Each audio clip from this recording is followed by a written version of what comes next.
আসসালামু আলাইকুম। বেশ কয়েকদিন হলো কোনো ভিডিও দেওয়া হচ্ছে না, তাই ভাবলাম আজকে দুপুরে কি খাচ্ছি সেটা তোমাদের সাথে শেয়ার করি।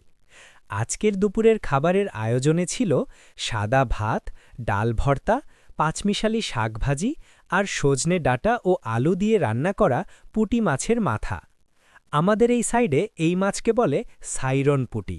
দেখতেই একদম লোভনীয় লাগছিল। বিসমিল্লা বলে খাওয়া শুরু করলাম। প্রথমে ডাল ভর্তা দিয়ে হালকা করে ভাত মেখে খেলাম।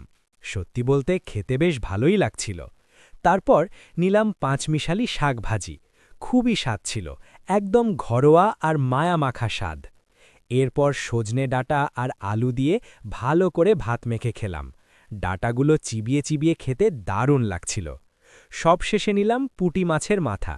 এত সুন্দর আর নরম করে রান্না হয়েছে যে হাতে দিতেই একদম মাখনের মতো আলাদা হয়ে যাচ্ছিল। মাছের মাথাটাও ছিল অনেক বড় আর খেতে ছিল একদম লাজাবাব। দেখতে যেমন সুন্দর, স্বাদেও তেমন অসাধারণ। সব মিলিয়ে আজকের দুপুরার খাবারটা সত্যি অনেক মজার ছিল। তোমাদের যদি এরকম খাবারের ভিডিও দেখতে ভালো লাগে তাহলে কমেন্টে অবশ্যই জানাবে।